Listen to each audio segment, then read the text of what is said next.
Ulifanyaje? Nini tena ulibaka? Nilipewa kesi ya kulawiti. Kesi hiyo mheshimiwa nilifungwa miaka 30. Ulipewa, ulifanya kweli? Mheshimiwa. Niambie mimi mamako. Mimi.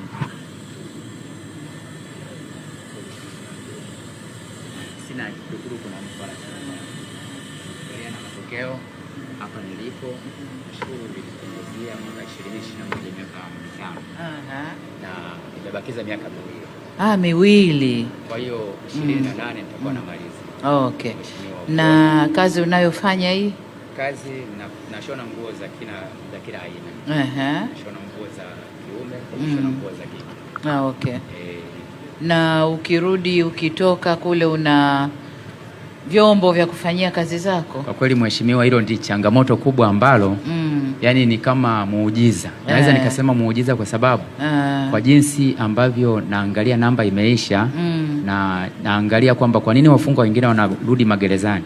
Ni kwa sababu wakitoka wanaondoka wakiwa na ujuzi halafu wanakuwa hawana mtaji. Hawana mtaji. Niseme kubwa hususan kwenye swala la ulekebu. Ulekebishaji, hizi nguo kweli ukiziangalia kweli ni ulekebishaji. Lakini tunapokuwa tumeondoka mahali hapa, tumepata vyeti. Mimi nimeingia nikiwa darasa la 7. Lakini nashukuru Mungu kwa msaada wa serikali na magereza walezi wetu. Mwaka jana tumefanya mtihani wa form 4 tukiwa Ukonga. Hongera. Tulikuwa 5, 4 tukapita, akafaulu akafeli mmoja. Kwa kweli tunashukuru kwamba kwenye hii swala hili. Lakini lingine ambalo niliseme mheshimiwa kwamba kwenye magereza yetu utusaidie, kuna watu wamekaa sana. Kwa mfano mimi miaka 13 niko gerezani, familia imeshapalanganyuka.